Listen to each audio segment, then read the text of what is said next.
दास्तां है ये भाग 5। रात को जैसे महफिल सजी थी घर पर। सारे पास के रिश्तेदार घर आ चुके थे। घर के पुश्तैनी पंडित को बुलावा भेजा, आमंत्रण दे रखा था। उनकी लिस्ट के हिसाब से पूजा की सारी सामग्री की व्यवस्था सूरज भैया और अविनाश देख रहे थे। सारी घर की औरतें नेक और सामान जो श्रुति के ससुराल वालों को देना था उसकी पैकिंग में लग गई थी। घर के बड़े कल की तैयारियों में जुटे थे और हमारी हीरोइन तो राहुल के नाम की मेहंदी लगाने में व्यस्त थी। रीति रिवाज के अनुसार तो लड़के वालों की ओर से उसका नेक का सामान और मेहंदी आनी चाहिए थी, पर अब जमाना बदल गया था। उन्होंने इस बात को इतना मन पर नहीं लिया। मौसी खुद अपने हाथों से श्रुति को मेहंदी लगा रही थी। एक बात बोलूं मौसी जी? हाँ हाँ बोल बेटा। आप ना अपने लाडले दीपू की सगाई उस काली मोना से क्यों नहीं करवा देती? हाय क्या बताऊं बेटी, मैं आज के जमाने में जीने वाली औरत हूँ, सबके हिसाब से चलती हूँ। मैंने पलक को भी कभी किसी चीज के लिए ना टोका ना भेदभाव किया। एक दीपू को लेकर थोड़ी चिंता है। वो लड़की झूठी है, दिल की साफ नहीं है।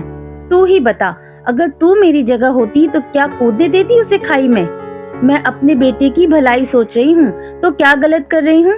एक तो जात बिरादरी से परे है वो लड़की, ऊपर से क्या क्या कांड कर रखे हैं उसने। आगे जाकर पलक की शादी के बारे में भी सोचना है हमें। तुम आजकल के लड़के लड़कियां तो मानो अपने माँ बाप को कुछ समझते ही नहीं।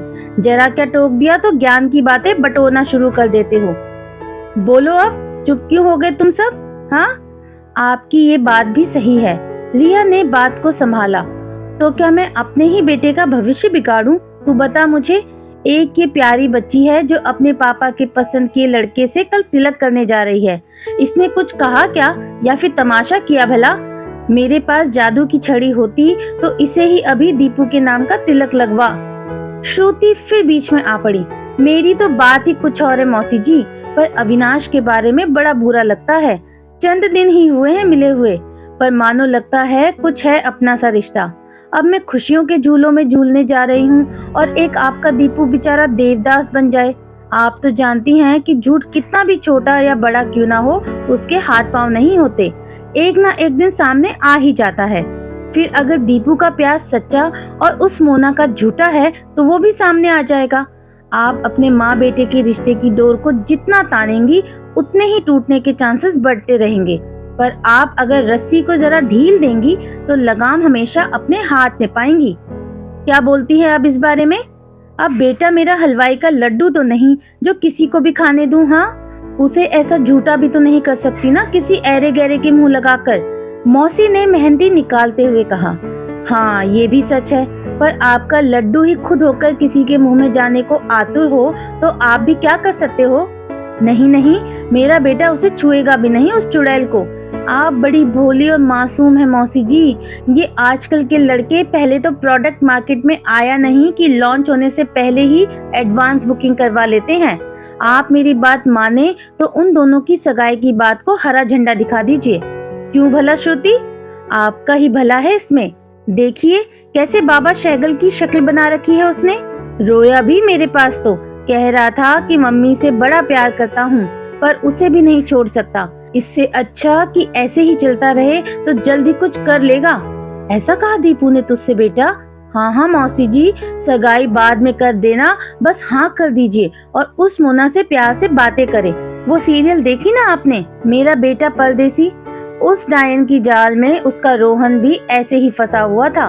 उसकी माँ उसकी चीनी गर्लफ्रेंड से प्यार से बात कर उसकी पोल खोल देती है। आप भी अपने बेटे की हंसी हंसी में आंखें खोल दो।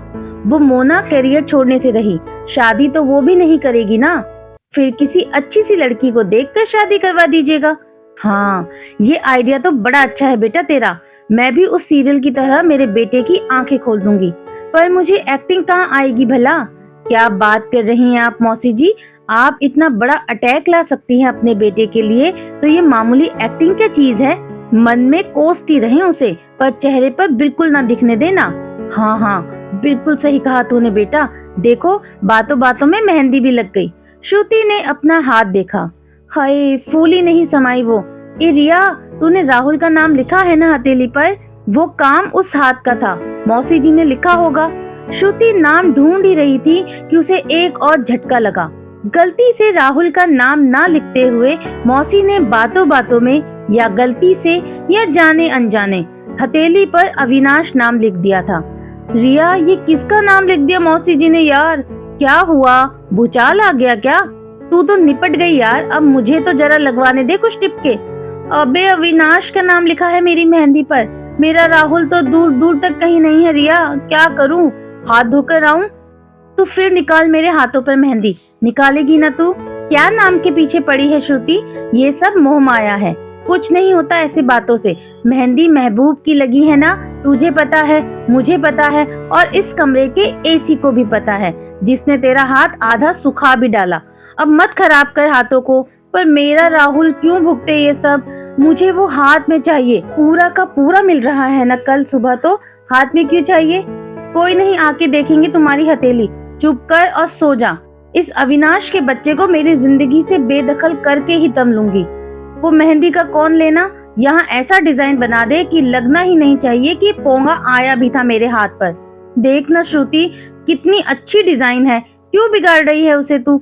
श्रुति ने जबरदस्ती उसके नाम के आगे सीढ़ी बना दी। सुबह होते ही सब काम पे लग गए। नाश्ता और दोपहर कैसे हुई पता ही नहीं चला। सब इधर से उधर भाग रहे थे और हमारी श्रुति सपनों की दुनिया में थी। शाम को सब तैयार हो मंदिर के भवन में आए। पंडित जी ने अपने सहयोगियों से पूजा की सारी तैयारी करवा दी। गणेश जी की मूर्ति भी सजाकर सामने थी। सारा सामान आ चुका था घर से, पर श्रुति गायब थी। खास मेकअप करने के लिए मैडम पार्लर गई हुई थी। यहाँ लड़के वालों का कभी भी आगमन हो सकता था। उधर रिया और हमारी मैडम गायब थी। चाची तो इतना गुस्से में थी कि कभी भी फट पड़े। आखिर 5 मिनट पहले आ ही गई दोनों लड़कियां। दोनों को आते देख पहले उनकी रवानगी कमरे में कर दी गई। कमरे में आते ही चाची फट पड़ी। सगाई होने के बाद ही आ जाती दोनों तो क्या फर्क पड़ता?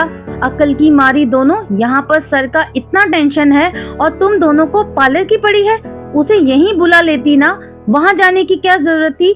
2 बार अपने महाराज जी तुम्हें पूछ चुके हैं, उन्हें शगुन का धागा बांधना है तुझे, और ये लड़की जैसे एक दिन में अप्सरा लगेगी। फिर इतना बोलकर उसकी नजर भी उतार ली चाची ने। बस, जब तक हम लेने ना आए तुम दोनों इस कमरे से बाहर मत निकलना। लड़के वाले कभी भी आते ही होंगे। सूरज अविनाश गए हैं उन्हें लेने। उनके पास उनकी खुद की गाड़ियां नहीं है क्या, जो हमारी गाड़ियां गई हैं लेने? पागल, रस्म होती है पहली। पंडित जी ने कहा कि उनकी रहने की व्यवस्था, आने जाने का इंतजाम हम लड़की वाले करेंगे। साथ में उन्हें खाने पीने की कोई कमी न रहे। वो लोग आते ही होंगे। और तू लड़की, जरा सुन, कौर से मुंडी हमेशा नीचे रहनी चाहिए और थोड़ा शर्माना भी सिखा इसे। रिया, तू आप चिंता न करो मम्मी, शर्माना, इतराना, बैखाना सब सिखा दूंगी। जीजी, दोनों एक साथ चिल्ला पड़ी। कितनी देर कर दी जीजी, रिया की सगाई होती तो ऐसा ही करती क्या? नारी श्रुति, खबर मिलते ही मैं पैकिंग में लग गई, लेकिन मेरी सास को इसकी भनक लगते ही उनका पेट दर्द जो शुरू हुआ वो अब तक चल रहा है। मैं तो भाग आई ये धमकी देकर कि आगे काफी कुछ कार्यक्रम है घर पर, देख लीजिए। अच्छा हुआ तू आ गई बेटी, अब संभाल तू ही इन दोनों को। चाची चली गई मेहमानों की आवभगत में और तीनों बहनें ऐसे गले मिली जैसे बरसों से मिली ना हो। ये क्या, बीच में इसका नंबर लग गया? तय तो ये हुआ था कि इस रिया का ढोल पहले बजेगा। नाना जीजी, मैंने खुद बजवाया अपना ढोल, देखा है मेरा दूल्हा, ऐसा दिखता है ना कि पूछो मत। हाँ हाँ, आ गए मेहमान, मुझे चाची ने दिखाया है। जरा सा महंगा है, सूखी हड्डी, साथ में बाल तो ऐसे जैसे उजड़ा चमन हो। नाना जीजी, एक दिन में ऐसे कैसे बदल गया राहुल? हाँ, पल भर में रिश्ते बदल जाते हैं, तो तेरा राहुल क्या चीज है भाई? श्रुति को समझ नहीं आ रहा था, तब तक दोनों बहनें हंस पड़ी। हंस लो हंस लो, जब जीजा जी के बाल उड़ेंगे ना तब मुझे पूछना। मेरा राहुल काफी सीधा और सादा है, अब तक हाथ भी नहीं पकड़ा है मेरा जीजी। ये सारे लड़के एक जैसे होते हैं रिपगली, पहले हाथ नहीं पकड़ते, फिर आगे जाकर न जाने क्या क्या पकड़ते हैं। कुछ भी जीजी, रिया ने हंसते हुए कहा। इसको छोड़ो जीजी, मेरा तो पहला किस अधूरा रह गया उस अवी के चक्कर में। मैं तो एक पैर पर तैयार थी, पर दुश्मन जमाना कुछ करने दे तो ना। पागल, इतनी जल्दी तू आगे चली गई, थोड़ा तो सब्र रखती, लाइसेंस तो मिलने दे पगली। अभी सगाई और शादी के बीच में ऐसे कांड होते रहेंगे, पर हमें बस अपनी लिमिटेशन का ध्यान रखना है, पास जाने का, पर जो चाहिए वो देने का नहीं। तो जाके फायदा ही क्या फिर जीजी, उसका भी एक अलग ही मजा है, तुम्हें भी अनुभव आएगा धीरे धीरे। वैसे सूरज भैया के साथ कौन घूम रहा है लड़का? बड़ा हैंडसम है। रिया, तेरा कुछ चल रहा है क्या उसके साथ? नहीं, मेरा नहीं, इसका चल रहा है जीजी। क्या सगाई है आज तेरी और तू तेरा बॉयफ्रेंड साथ ले आई? तभी भैया बोला कि वो मुंबई से है। चुप रहो जीजी, मैं पतिव्रता बनना चाहती हूँ, सीता बनना चाहती हूँ, मुझे द्रौपदी नहीं बनना। एक राहुल काफी है मुझे झेलने के लिए। उस पोंगे के लिए कोई आपके ससुराल में लड़की हो तो बात चला लो। उसकी माँ वैसे भी मरी जा रही है उसकी शादी के लिए। जीजी ने सारी डिटेल्स निकाली अविनाश की। जब तक उन्हें बाहर आने का बुलावा नहीं आया, श्रुति को बाहर बुलाया गया और औरतें मंगल गीत गाने लगी। एक तरफ उसे बिठाकर नेक, कपड़े, फल की कटोरी, ढेर सारे सूखे मेवे से उसकी झोली भर दी, तो दूसरी तरफ श्रुति के मामा और पिताजी ने राहुल को एक एक कर नेक, कपड़े, जेवरात में चैन, घड़ी और अंगूठी दी। सब दोनों को आकर नेक और आशीर्वाद दे रहे थे। आखिर वो घड़ी भी आ गई जब पंडित जी ने दोनों के हाथों गणेश जी की पूजा करवाई और उन दोनों की मंगनी पूजा कर संपन्न की। दोनों को अपनी अपनी ओर से दी गई अंगूठी पहनाई गई और मेहमानों का तांता लग गया आशीर्वाद और नेक देने के लिए। एक तरफ सारे ससुराल वालों को नेक और गिफ्ट देने शुरू थे, तो दूसरी तरफ खाना लग गया था। पंडित जी ने बिना लहसुन और प्याज का खाना जो घर से बना था वो खा लिया। बड़े खुश थे दोनों। श्रुति एक तरफ बार बार अंगूठी को निकाल खेल रही थी, क्योंकि उसका नाप बड़ा हो गया था, उंगली से निकल रहा था। पर श्रुति ने ये बात किसी को नहीं बताई। खुशी तो उसकी 7वें आसमान पर थी। जैसे ही भीड़ कम हुई, दोनों की रवानगी एक कमरे में कर दी गई। इशारों ही इशारों में बातें हो रही थी। बड़े बुजुर्ग लेन देन की और शादी की तारीख निकाल रहे थे और औरतें नेक और दी गई तोहफा की तारीफ कर थक नहीं रही थी। वहाँ राहुल और श्रुति औरतों की भीड़ में ऐसे फंसे कि पूछो मत। प्राइवेसी के 3-13 बज गए थे। दोनों पास होकर कोसों दूर थे। उधर राहुल जो ही उसका हाथ पकड़ने को होता कि कोई न कोई आ टपकता। आखिर श्रुति ने ही आइडिया कर बाथरूम जाने का बहाना कर वहां से निकली। बाहर आकर उसने रिया को चुपके से दूसरे कमरे में राहुल को लाने की जिम्मेदारी दे दी। साथ में जीजी को भी पटा लिया। राहुल को भी मैसेज कर दिया। किसी को पता न चले इसलिए अविनाश को दरवाजे के बाहर खड़ा कर दिया पहरेदारी के लिए। श्रुति इंतजार कर रही थी और राहुल कमरे में आया। राहुल ने बड़े प्यार से श्रुति की कुछ तस्वीरें अपने मोबाइल में ली। श्रुति दरवाजे के सहारे खड़ी थी, अंगूठी को पकड़े हुए। जैसे ही राहुल ने दोनों की तस्वीरें लेने के लिए श्रुति को अपने पास खींचा और कंधे पे हाथ रख कुछ तस्वीरें ली। दोनों और पास आने ही वाले थे कि कमरे के अंदर का दरवाजा खुला और उनके पंडित जी बाहर आए। एक तो धक्का लगा और दूसरी ओर डर ऐसा था कि श्रुति की अंगूठी बाजू पड़े सामान में गिर पड़ी। पंडित जी घूरे जा रहे थे दोनों को और दोनों शर्म से पानी पानी हो रहे थे। पंडित जी पुराने ख्यालों के थे और उन्हें उन दोनों का ऐसे पास आना बिल्कुल रास नहीं आया। तिल मिलाए बाहर निकले और दूसरी तरफ अविनाश की खटिया खड़ी की। राहुल तो खिसक गया फौरन, पर श्रुति बेचारी अपनी रिंग ढूंढने में लग गई। ढेर सारा सामान पड़ा हुआ था वहाँ, कई सारी टोकरियां और बेचारी एक अकेली जान। अविनाश ने राहुल को बाहर निकलते देखा और श्रुति के बारे में पूछा। राहुल ने अंदर इशारा कर चल दिया। डरा हुआ था वो भी। अंदर आते ही अवि ने श्रुति को कुछ करते देखा। अब वो भी खा लोगी क्या तुम श्रुति? कहीं पर भी खाना ही लगता तुम्हें। चुप करो और सारी टोकरियां खोल के मेरी रिंग का पता लगाओ। यहीं कहीं गिरी है, मिल नहीं रही। अविनाश, चाची को पता चला कि मैंने खो दिया तो जान ले लेगी मेरी। एक काम ढंग से नहीं कर सकती। कोई ऐसे खेलते खेलते खो देता है क्या अपनी रिंग? ओए आइंस्टाइन, खोज करो, नहीं तो दफा हो जा यहाँ से। पर मेरा दिमाग मत खाओ यार। अगर बाहर बिना रिंग के गई तो क्या जवाब दोगी सबको? मुझे क्या पता क्या दूं? कह दूंगी कि तुमने मेरी रिंग चोरी की है और घुमा दी। क्यों भला? मेरा क्या सीन है यहाँ? कमरे में मेरे साथ तुम हो। अब जो समझना है समझो। देखो, मदद कर दो यार, तुम्हारे भाटों की इज्जत का सवाल है। मेरा भट्टो कहाँ से लगा वो? तुम मेरी कौन लगती हो? इतना बोलने से अच्छा तो 2-4 टोकरियां ही खोल के देख लेते। अब तो तय रहा, तुमने अपनी मोना डार्लिंग के लिए ही रिंग ली है। बस बोल दिया सो बोल दिया। और यहाँ आना जरा, एक तस्वीर ले ली श्रुति ने उसके अपने साथ। ये रहा प्रूफ। मैं तो बेशरम हूँ, अकेले नहीं डूबूंगी, तुम भी मरोगे मेरे साथ। 100 शैतान मरे तब जाके पैदा हुई हो क्या तुम? हटो यहाँ से और 5 फीट दूर रहो मुझसे। अविनाश भी उसके साथ रिंग खोजने में लग गया। सारा सामान उथल पुथल कर दिया। दोनों टेंशन में, और उधर पंडित जी श्रुति के पापा को कमरे में ले आए। रिंग मिलते ही अविनाश ने उसे सौंप दिया। खुशी के मारे श्रुति ने थैंक्स कहते हुए अवि को गले लगा लिया। उसका गले लगना और पंडित जी का कमरे में आना एक साथ हुआ। पंडित जी को चक्कर आना बाकी था। एक तो उनको दिया हुआ सामान पूरा बिखरा था, और कुछ देर पहले श्रुति राहुल के साथ थी और अब अविनाश के साथ। सोच पंडित जी हैरान। श्रुति और अविनाश को भी कुछ समझ न आया, और उन दोनों को भी। गोलमाल है भाई, सब गोलमाल है, सीधे रास्ते की ये उल्टी चाल है। गोलमाल है भाई, सब गोलमाल है। श्रुति ने जोर से धक्का दिया अविनाश को, जो बेचारा फलों की टोकरी पर जा गिरा।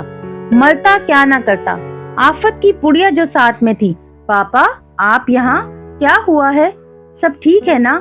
महाराज जी इतने गुस्से में क्यों भला? फिर भोला सा चेहरा बनाकर दोनों के सामने आ गई। गुस्सा तो मुझे होना चाहिए पापा। इन लोगों ने बहाने से मुझे इस कमरे में बुलाया, और फिर राहुल जी ने मेरी ढेर सारी तस्वीरें खींची। पंडित जी को देखते ही दुम दबाकर भाग गए वो, और अपना ये पंटर छोड़ दिया यहाँ पर। देखो कैसे घूर रहा है मुझे। आपने देखा ना, उन्होंने इसे बाहर पहरे पे रखा था। हाँ हाँ, तुम तो बाहर थे ना। किसके बेटे हो? लड़के वालों की तरफ से हो क्या? पंडित जी ने गुस्से से कहा। शोभा नहीं देता बेटा ऐसी हरकतें तुम जैसे लड़कों को। ऐसे ही फिर कुनबा खराब हुए जा रहा है। अब लड़की क्या भागी जा रही है जो ये हरकतें कर रहे हो? जरा समझाओ अपने दोस्त को। अगर इतनी ही आग लगी है तो फिर यहीं फेरे पड़वा देता हूँ। पंडित जी खामखा भड़के जा रहे थे। नाना महाराज जी, ये अपना ही है, मेरी बीवी की सहेली का बेटा, मुंबई से है, और इसका भी आगे जाकर हमारी तरह ही ब्याह करवाना है। कुंवारा है लड़का, कमा वमा लेता है क्या? पंडित जी ने समाचार लिया। हाँ जी, इंजीनियर है और बड़ी कंपनी में अफसर है, लाखों कमाता है। फिर अपनी गिरधारी जी की भतीजी से इसकी बात चलाऊं शादी के लिए? गोत्र क्या है बेटा तुम्हारा? मैं आपको सीधे इसके पिताजी से ही मिलवाता हूँ ना। आप आइए। पापा ने बात को संभाल लिया। दोनों निकल लिए और श्रुति ने चैन की सांस ली। अब तक अविनाश गर्म हो चुका था। कौन हूँ मैं? हूँ कौन मैं? मुझे क्या पता तुम कौन हो भाई? श्रुति ने पल्ला झाड़ा। तुम कांड करो, तुम्हारा मंगेतर भाग लिया और फंसू मैं? क्या चाहती हो तुम मुझसे आखिर? दफा हो जाओ यहाँ से। और कौन कहता है कि मेरे फटे में टांग अड़ाने को तुम्हें? अच्छा खासा फोटोशूट चल रहा था, आ गए बीच में कबाब में हड्डी। बीच में मैं आया हूँ? मैं आया हूँ? और कौन? भूत आया था? मैं भूत से बात कर रही हूँ? हो भी तो क्या करूँ मैं? नहीं डरती तुमसे। जाओ। जा रहा हूँ मैं मुंबई, रात की ही फ्लाइट है हमारी। जितनी जल्दी छुटकारा मिले उतना अच्छा है। तो जाओ ना, हम भी 2 टायर एसी से निकल रहे हैं कल मुंबई के लिए। तुम्हारे जैसे कंजूस नहीं कि 1-2 घंटे में पहुंच जाए। हम तो घूमते फिरते जाएंगे, रास्ते में मस्त खाएंगे, ढेर सारा सामान होगा साथ में, मस्त सोते हुए पहुंचेंगे मुंबई। ट्रेन के सफर की बात ही कुछ और होती है, और ऐसे ही नहीं हवा में बातें करते तुम्हारी तरह। जमीन से जुड़े हुए लोग हैं हम लोग। भारतीय रेल से बड़ा लगाव है हमें। कितनी देर से श्रुति अकेले ही बड़बड़ा रही थी। अविनाश तो कब का निकल लिया था। रिया उसे पागलों की तरह ढूंढ रही थी। चाची और माँ भी उस पर भड़की हुई थी। आखिर राहुल जगह पर है तो ये लड़की कैसे गायब हो गई? राहुल कुछ कहने को भी तैयार न था, चुपचाप गूंगा बने बैठा था। तू सारा का सारा काम बिगाड़ कर रख पगलेट। चाची चिल्लाओ मत, धीरे जरा, इज्जत करो मेरी। ससुराल वाले हैं आसपास में, क्या सोचेंगे मेरे बारे में? अगर घर में ही लड़की को इज्जत नहीं देते तो ससुराल वाले क्या देंगे? मुंह को थोड़ा आराम दो चाची, और कुछ खाना वाना खिलाओ जरा होने वाली दुल्हन को। ये क्या बात हुई भाई?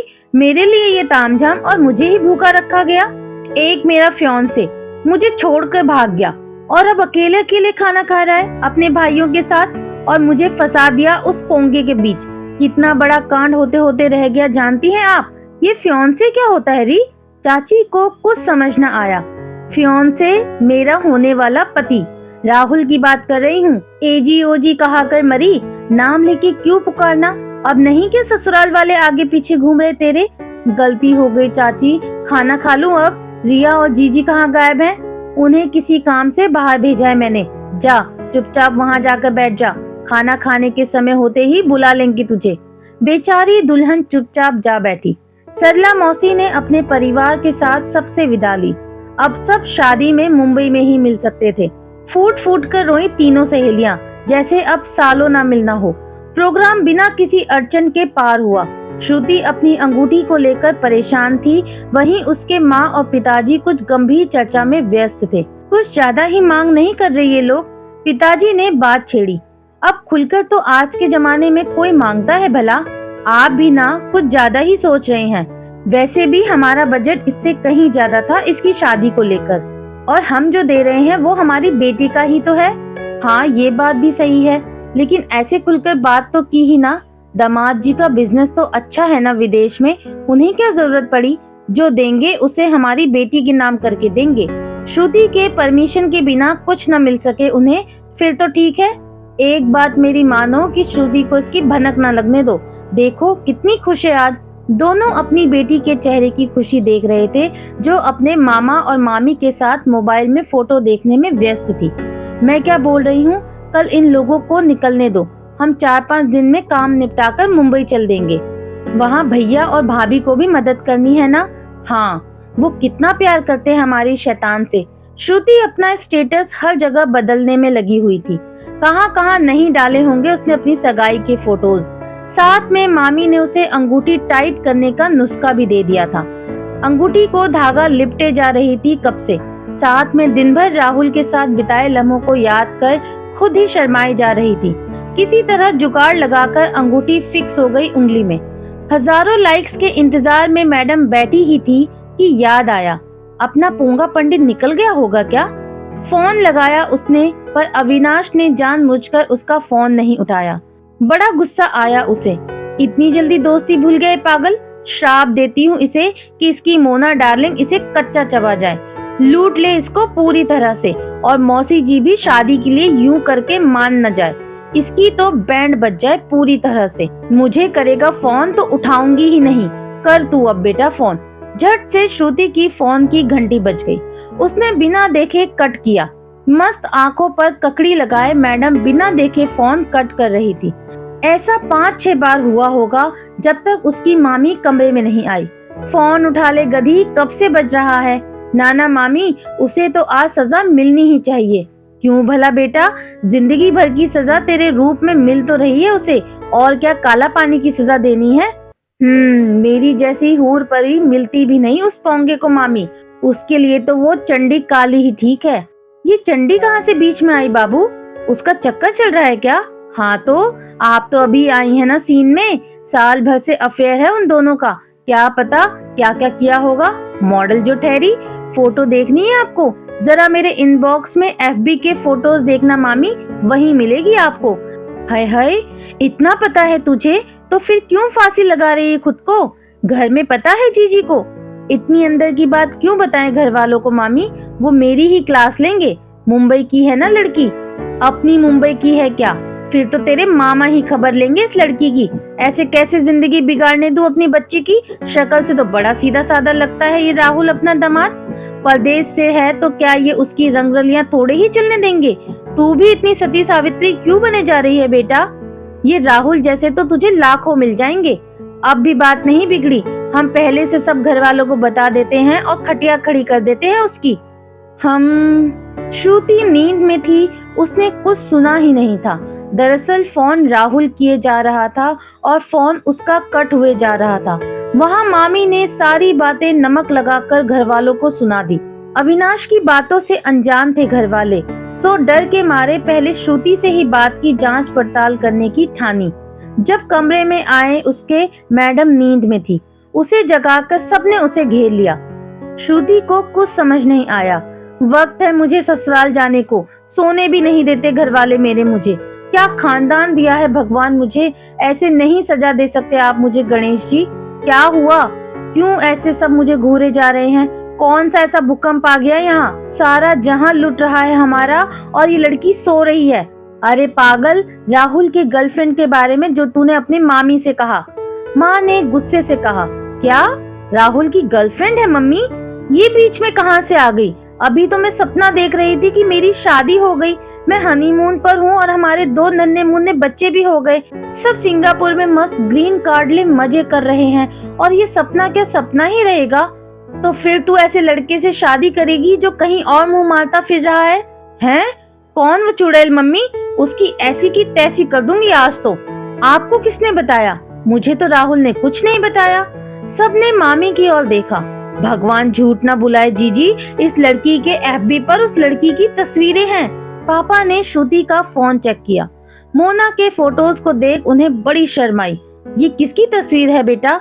ये तो अविनाश की। पोल खुल बेचारा घर वालों की नजरों में गिर जाएगा, इसलिए चुप रही बेचारी। मैं नहीं बताऊंगी ये कौन है। देखा देखा भाई साहब, लड़की को वश में कर लिया उन लोगों ने। देखो कितना छिपा रही है हमसे। दोनों मामी और माँ ने छाती पीटना शुरू कर दिया। गलतफहमी इतनी बढ़ते जा रही थी कि श्रुति को सच बताना ही पड़ा। सबने सर पकड़ लिया। इस लड़की की एक नादानी की वजह से कितना बड़ा कांड हो जाने वाला था। काटो तो खून नहीं। सब गुस्से में उसे घूरे जा रहे थे और हीरोइन हमारी बीच में मासूम सा चेहरा किए बैठी थी, जैसे ये गाना उसी के लिए लिखा हो। तुमसे नाराज नहीं जिंदगी, हैरान हूँ मैं, हैरान हूँ तेरे मासूम सवालों से, परेशान हूँ मैं, हाँ परेशान हूँ। 1 महीना रह गया था अब श्रुति की शादी को। सारी तैयारियां चल रही थी। सब घर वाले मुंबई आ गए थे। दिन ऐसे बीत रहे थे जैसे मानो हाथ से रेत फिसल रही हो। एक हमारी हीरोइन की ही जिंदगी संवर नहीं रही थी, तो इन दिनों अविनाश और मोना भी काफी करीब आ गए थे। घर वालों से बातचीत कर उन दोनों की सगाई की तारीख भी निकालनी थी। हालांकि मौसी को अब भी ये विश्वास था कि किसी तरह ये रिश्ता या तो टूट जाए या फिर इनका ब्रेकअप हो जाए। अपनी शादी के शॉपिंग के लिए श्रुति ने ना जाने कहां कहां चक्कर लगाए। ब्रांडेड घाघरा उसने मुंबई से ही लिया और बाकी के कपड़ों के लिए मैडम कभी कलकत्ता घूमी तो कभी दिल्ली। कुछ खास साड़ी तो बनारस से मंगवाए। उसे पता था कि इतनी साड़ी उसे राहुल पहनने नहीं देगा, लेकिन शादी तो एक बार ही होनी थी। शादी के गहने भी कुछ कानपुर से और कुछ कलकत्ता से लिए गए। सब तैयारियां जोरों शोरों से चल रही थी। इन दिनों राहुल और श्रुति में कई दफा बातें हो चुकी थी। 1-2 बार एक दिन के लिए महाशय मुंबई तक आ चुके थे नागपुर से उसे मिलने। राहुल के भी ज्यादातर रिश्तेदार मुंबई में ही थे, इसलिए उन्होंने भी शादी नागपुर में न करते हुए मुंबई में करने की ठानी थी। काफी बार ऐसे मौके आए कि राहुल और श्रुति प्यार के गोते खाएं और उनकी नैया उस पार लगे, लेकिन कहीं न कहीं एक लकीर थी जो राहुल पार नहीं करना चाहता था। उसने श्रुति को भरोसा दिया था कि सब ठीक हो जाएगा। हाँ, श्रुति का पहला किस आखिर पूरा हो ही गया था। उसे चाहिए वैसा नहीं, पर हो गया था। इधर अविनाश भी अपने काम में और मोना में खो गया था। 1 महीने के भीतर उसे सारी फॉर्मेलिटीज पूरी कर विदेश रवाना होना था। शायद मोना से सगाई कर वो जाना चाहता था, ताकि आगे जाके मोना को भी ऑफिशियली ले जा सके अपने साथ बोस्टन। शादी के कार्ड आ चुके थे और बांटने भी शुरू हो गए थे। राहुल आया था आज श्रुति से मिलने और शाम को उसकी वापसी की फ्लाइट थी पुणे से। दिन भर दोनों घर वालों के बीच में फंसे हुए थे। दामाद घर आए और उनका आदर सत्कार ना हो, ऐसा तो होने से रहा था। फिर श्रुति के मैचिंग कपड़ों के साथ राहुल के भी आउटफिट्स मैच होना बाकी था। उसके घर वाले हफ्ते भर में आने को थे। शाम को जाने से पहले दोनों की एक डेट प्लान थी। राहुल को इस बात का जरा भी अंदाजा न था। श्रुति ने रिया के साथ मिलकर उसकी शादी की स्पेशल डेट प्लान की। केक था, वायलिन का गाना था और साथ में दोनों का क्वालिटी टाइम था। श्रुति खुद ले गई राहुल को ऐसी जगह जहां से बैठकर पूरा समंदर दिख सकता था। स्पेशल अरेंजमेंट्स की गई थी और साथ में इस बात का ध्यान भी था कि कोई डिस्टर्ब ना करे। श्रुति ने राहुल की मनपसंद कपड़े पहने थे। उसे उस वेस्टर्न आउटफिट में राहुल ने पहली बार देखा था। उसकी आंखें हट नहीं रही थी उस पर से, बार बार उसे बस घूरे ही जा रहा था। श्रुति को और भला क्या चाहिए था। सच्ची कहा था जीजी ने, अगर पति को इम्प्रेस करना हो तो पेट से होकर रास्ता जाता है दिल तक। शादी से पहले उसके दिल में उतरना हो तो उसकी आंखों के रास्ते जाना होगा। ना किसी की सुध रहे और ना किसी बात की चिंता। जीजी का नुस्खा काम कर रहा था। घर से निकलते समय जिस राहुल को पुणे जाने की जल्दी थी, वो सब कुछ भूल चुका था। श्रुति ने जैसे ही होटल की पार्किंग में गाड़ी पार्क की, वैसे ही उसे कुछ दिखा। उसने आंखें बंद कर फिर खोली ताकि कंफर्म कर सके। राहुल बाहर निकल आया था। उसने बाहर ही श्रुति का इंतजार करना ठीक समझा। ठीक उसके सामने गाड़ी पार्क कर अविनाश बाहर निकल रहा था। अविनाश ने बाहर आ बाजू के कार का दरवाजा खोला। एक कमसिन हसीन लड़की उसे स्माइल देते हुए बाहर निकली। श्रुति से भी शॉर्ट ड्रेस पहन रखी थी उसने। अविनाश ने 1-2 सेकंड के लिए उसे जैसे छिपा लिया था अपनी बाहों में। ड्रेस ठीक कर रही थी वो, और उसे जासूसी नजरों से श्रुति ताड़ रही थी। कितना पजेसिव और प्रोटेक्टिव हुए जा रहा था अविनाश उसके लिए। ये देख थोड़ी सी जलन तो हुई, पर एक ही झटके में उसने उसे अपने दिमाग से निकाल दिया। श्रुति ने बाहर आकर कार लॉक की और उसे वहां देख अपना आउटफिट्स भी ठीक किया। राहुल फोन पर किसी से बातें किए जा रहा था और बिना सोचे समझे वहां से होटल के अंदर चला गया। बड़ा गुस्सा आया श्रुति को। उसे लगा जैसे राहुल उसका हाथ पकड़ उसे अंदर ले जाएगा। जैसे तैसे मुंह छिपाए राहुल के पीछे हो ही ली थी कि उसकी कार की चाबी गिर गई। उसे पता ही नहीं चला। बराबर चाबी गिरते हुए अविनाश के साथ आए मोना की नजर में ये बात आई। मोना ने उसे आवाज देते हुए उसे चाबी दी और एक बड़ी स्माइल देते हुए चल ही दी थी कि अविनाश ने श्रुति को पहचान ही लिया। जो ना होना था वही हुआ। अविनाश ने श्रुति को जोर से आवाज लगाते हुए हक किया। उसकी आवाज से राहुल का भी ध्यान उधर गया और वो मोना को देखते ही रह गया। काटो तो खून नहीं। जो नहीं चाहती थी वही हुआ। एक तरफ वो अविनाश का थोपड़ा तक नहीं देखना चाहती थी और वो आगे आकर उसे गले लगा रहा था। Shruti, meet my love, my life, Mona. और my love, she Shruti with her fiancee Rahul. चारों एक दूसरे के आमने सामने थे। मोना को बड़ी खुशी हुई श्रुति से मिलकर। उसने उसे गले लगा लिया। थैंक यू डियर, तुम्हारी कोशिश की वजह से हम एक हो रहे हैं। मुझे बाबू ने सब बताया कि किस तरह तुमने आंटी को समझाया कि हम एक हो जाएं। Seriously, I am so thankful to you. Shruti ने भी बड़ा दिल रखते हुए उसे गले से लगा लिया। राहुल ने भी सबसे बात करते हुए उन्हें अपने साथ ज्वाइन होने को कहा। मोना तैयार थी क्योंकि उसकी दिलचस्पी राहुल की ओर बढ़ते जा रही थी। अविनाश को इसका अंदाजा नहीं हुआ, लेकिन श्रुति की बांझ की नजर से जल्दी ही भांप लिया। मोना ने एक फल का स्टॉल अपने आप पर ढक लिया था, लेकिन राहुल को देखते ही उसने उसे उतार फेंका। है ही गिरी हुई कमीनी। मन ही मन न जाने कितनी ही गालियां दे दी होंगी श्रुति ने। चारों टेबल पर आए और बातें करने लगे। मोना ने जैसे जादू कर दिया था राहुल पर। वो बैठी अविनाश के साथ थी, पर बातें लगातार राहुल से किए जा रही थी। उसकी इस आदत का आदी पहले से ही अविनाश था और उसके लिए ये कोई नई बात नहीं थी। श्रुति आग बबूला हुए जा रही थी। एक तो ये आखिरी मौका था राहुल के साथ समय बिताने का, फिर उनकी मुलाकात सीधे शादी की रस्मों में ही होनी थी। क्या क्या अरमानों के साथ वो राहुल को ले आई थी। कुछ ही देर में कुछ गाना बजाने वाले वहां आए और वॉयलिन बजाना शुरू किया। राहुल को ये बड़ा अच्छा लगा कि श्रुति ने ये उसके लिए किया था। राहुल ने श्रुति को डांस के लिए ऑफर दी और एक ही पल दोनों एक दूसरे की बाहों में नाच रहे थे। कितना मनोहर दृश्य था। श्रुति सबको भूल गई थी जब तक उसे एक तरफ मोना और अविनाश के साथ नाचते हुए नजर आते दिखी। श्रुति ने राहुल को नाचते नाचते सरका दिया ताकि ज्यादा जगह मिले। दोनों जोड़ियां एक दूसरे की बाहों में नाच ही रही थी कि मोना ने एक स्टेप दे पार्टनर बदल लिया। श्रुति घूम के अविनाश की तरफ चली गई और मोना ने खुशी खुशी राहुल की बाहों में जाना पसंद किया। अविनाश की तरफ आते ही वो उसे काटने को हुई। आंखें फूट गई हैं क्या तुम्हारी? डेट पर लेके आई थी अपने राहुल को, आ गए कबाब में हड्डी। अकेले आते तो बात और थी, ये एटम बम साथ में लाने की क्या जरूरत थी? तुम पनौती हो मेरे लिए। अच्छे खासे श्याम जी की वाट लगा दी। अविनाश हक्का बक्का रह गया। उसे लगा था ये लड़की खुश है उनसे मिलकर। खुश हुए होंगे मेरे दुश्मन। शादी है आगे मेरी, कपड़े देखो मेरे, ये इंतजाम देखो मेरा, वो शैंपेन की बोतल देखो। भाई रोमांटिक मूड कर रही थी मेरे होने वाले पति का। तुम साथ में ये उर्वशी ले आए कंपटीशन में। अब मेरा विश्वामित्र मुझे देखे या तुम्हारे इस रंभा को। ढंग के कपड़े नहीं पहन सकती थी ये, आधी नंगी बनी घूम रही है। कोई भी फिसल जाए यार। मेरा राहुल तो मासूम है, तुम्हारी डार्लिंग तो चिपकी हुई है। भाग जाओ उसे यहाँ से लेकर, नहीं तो थर्ड वर्ल्ड वार हो जाएगा यहीं के यहीं।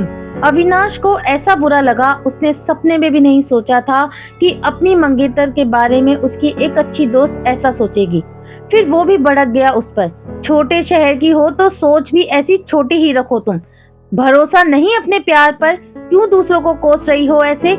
ये तो सामने से इंसल्ट हुई हमारी। नहीं रहेंगे हम अब यहाँ, डांस होते ही निकल लेंगे। श्रुति ने इशारा करते ही भगा दिया बजाने वालों को। सब टेबल पर आ बैठे। मोना ने बड़े प्यार से अपनी पसंद का खाना आज खाने की फरमाइश की, जिसमें नॉनवेज भी था। राहुल ने झट से हामी भर दी। श्रुति ये सब नहीं खाती थी। उसकी उलझन देख अविनाश ने किसी काम के बहाने वहां से निकलने की बात छेड़ी। मोना को रोना आ गया। बिना खाना खाए वो ऐसे कैसे जा सकती थी? उसका उदास चेहरा देख एक तरफ राहुल को बुरा लगा तो अविनाश की सिट्टी पिट्टी गुल हो गई। दोनों उसे समझाने में लगे थे जैसे उसका कोई वजूद ही ना हो। एक अनार और दो बीमार हुए बैठे थे। सच्ची कहा था मौसी जी और पलक ने कि आफत थी ये मोना डार्लिंग तो। किसी को भी सपेरे की तरह अपने बीन पर मन डोले मेरा तन डोले करवा सकती थी। उसकी एक आह और दोनों फंटर रेडी थे मानो। उसकी तो कोई अहमियत ही नहीं थी। खाना भी अब उसकी मर्जी का। बिल इसका बाप भरने वाला था क्या? बाप नहीं, इस पपी से भरवाऊंगी इसका बिल। बड़ा पाप लगेगा तुम तीनों को। मुझे कोई देख ही नहीं रहा। शो स्टॉपर बन मुझे साइड रोल दे दिया। वो डेट जिंदगी भर नहीं भूल सकती थी श्रुति। वेज खाना खाना पड़ा, वो भी सामने टंगड़ी कबाब खाते हुए उस उर्वशी को देख। पूरी की पूरी शैंपेन की बोतल उस मोना ने खींच डाली गले के नीचे। ऐसे ऐसे पोजेस किए ना मरी ने कि कोई भी पिघल जाए। आज उसे समझ आया कि ये कुछ और ही चीज है। ये तो मिनटों में भी किसी को पटा ले भाई। ये राहुल भी उन man will be man only type वाला ही निकला। श्रुति उदास बैठी थी और अविनाश को सब दिखते हुए भी कुछ नहीं कर पा रहा था।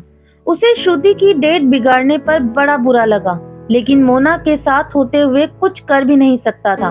मोना डार्लिंग के सामने कुछ चलेगा तब ना। हाइट तो इस बात की थी कि जल्द से जल्द निकलने के लिए जिसे जल्दी थी वो आराम से ताड़ रहा था मोना को, वो भी अपनी होने वाली बीवी के सामने। बस अब श्रुति की तीसरी आंख खुलना बस बाकी था। मन ही मन में तो शंकर जी का तांडव नृत्य कब से हो गया था। अब एक तो गणेश जी की तरह या तो राहुल की मुंडी धड़ से अलग होना बाकी था या फिर अविनाश की। मोना को तो वो कब का पता लोग भेज चुकी थी। उसके लिए वो हिडिंबा से कुछ कम न थी। दुनिया इधर की उधर हो जाए पर इस लड़की को अपनी शादी में पैर नहीं रखने दूंगी। ये आ गई तो सारे लोग इस काली कलूटी को ही देखेंगे। वैसे मैंने तो आज वन पीस ही पहन रखा है, लो नेक गला है, फिर भी इन दोनों की पॉइंट ऑफ अट्रैक्शन ये कैसे? क्या सच में मुझ में चाम नहीं है क्या भाई? भाई भाई तो बोलते हैं कानपुर के गली के सब लोग। क्यों नहीं मानी मैंने चाची और मम्मी की बात? जरा नजाकत आ जाती मुझ में तो आज मैं भी ऐसे ही घुमाती ऐसे लोगों को। क्या सीधा साधा होना बड़ा श्राप है? ऑफिस में भी गधा मजदूरी करनी हो तो मुझे याद करते हैं, और पार्टी या नौटंकी करवानी हो तो ऐसे नग क्या कम है दुनिया में? सब मोह माया है। इस माया ने भी मोहित कर दिया मेरे सैया और दोस्त जैसे भैया को। इन दोनों के सामने ये हाल है तो अपने फील्ड में तो गजब ढाती होगी बे। क्या कम बेवकूफ भरे हैं इस छोटी सी दुनिया में? पर मेरी दुनिया की उल्टी घूम रही है। उल्टी ऐसा झटका दिया श्रुति ने। फिर ग्लास भर पानी पिया और सारा मुंह का पानी उड़ेल दिया मोना डार्लिंग पर। मोना डार्लिंग तो ऐसे शौक में थी कि पूछो मत। चलो वॉशरूम में चेंज करो ये ड्रेस। अविनाश ने उसे उठाया। उधर राहुल ने भी कैब बुक कर जल्दी जाने की ख्वाहिश जताई। रही बची सिर्फ श्रुति। आराम से उसने वेटर को बुलाया। भाई ये सारा नॉनवेज आप पैक करके मुझे ला कर दो, मैं इसे अपने चौकीदार काका को दे दूंगी। और वेज में जो भी है जल्दी साफ सूफ करके ले आओ, मुझे अभी खाना है। मैं उस साइड वाले टेबल पर बैठ जाऊं, चलेगा? श्रुति आराम से खा रही थी और वॉशरूम में अविनाश मोना की सफाई कर रहा था। राहुल अपने पुणे के लिए रवाना हो चुका था। श्रुति अपनी शैतानी हंसी के साथ वॉयलिन के सुमधुर संगीत सुन खाना खत्म कर रही थी। बैकग्राउंड गाना बज रहा था, दिल बेचारा फ्रेंड्स जोन का मारा, कोई तो बता दे क्या करूं, कोई तो बता दे क्या करूं, खाना खाऊं या मोना के लिए रोऊं, हा हा हा, दिल अभी का बेचारा फ्रेंड जोन का मारा। अब आगे क्या होने वाला है, श्रुति और राहुल की शादी में और क्या क्या स्यापे होने वाले हैं, इन सब को जानने के लिए बने रहे मेरे यानी कि आराधना वॉइस के साथ। आज की कहानी का ये पार्ट आपको कैसा लगा मुझे कमेंट करके जरूर बताइएगा। फ्रेंड्स, कमेंट करने में बिल्कुल भी कंजूसी मत कीजिए। मिलती हूँ बहुत जल्दी इस कहानी के अगले भाग में, तब तक के लिए बाय बाय।